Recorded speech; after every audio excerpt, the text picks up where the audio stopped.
guys! So, meron tayong itatry na snacks.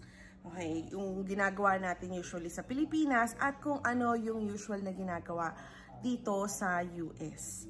Okay, so usually sa Pilipinas, if meron tayong fruits like mangga, di ba, parang ang sarap-sarap nun isaw-saw sa asin na may sili, di ba? Pero dito guys, meron silang ginagawa na influenced by the Mexican people ata.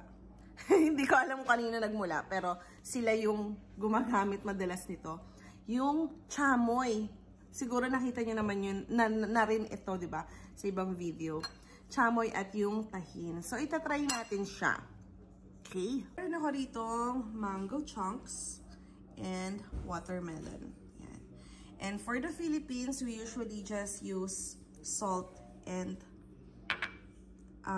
sili. Okay?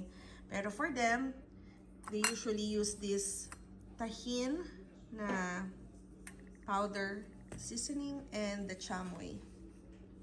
Fruity chamoy hot sauce. Let's try! So let's get mango sa salt and sili. Yan. Let's try!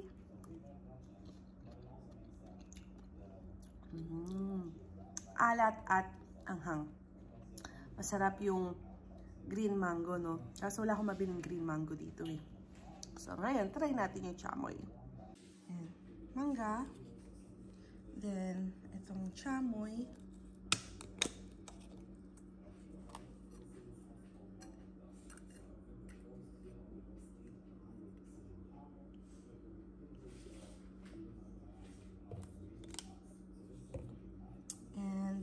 This powder.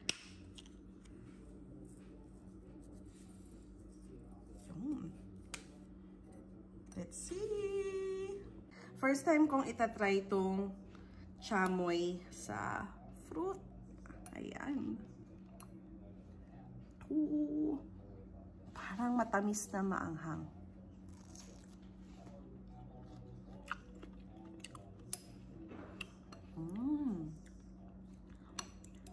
Panalo, guys.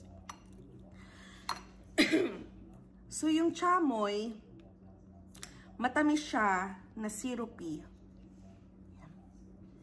And para siyang may plum, yun daw yun, mixture of plum, apricot, and mga fruity-fruity.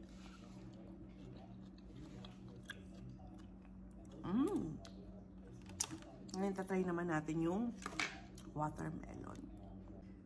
Watermelon naman. Ayan. So, sabi nila, anything fruity. Pwedeng gamitin.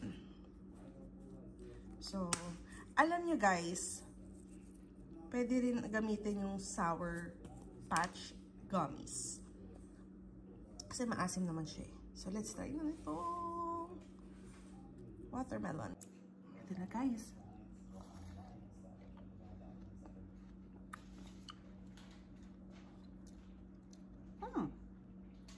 Pero something weird pag watermelon.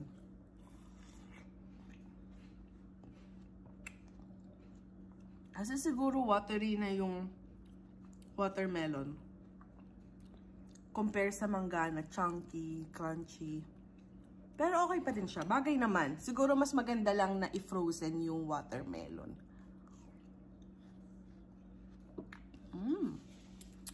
Pero, para sa akin, sa dalawa, pareho lang siyang may iba ng texture at lasa. Pero, paminsan, hinahanap ko pa din yung alat ng asin. Si chamoy at si yung alat niya nasa powder. Yung tamis talaga ay nasa chamoy. So guys, na-try na natin. Sana na-enjoy kayo. Try nyo din.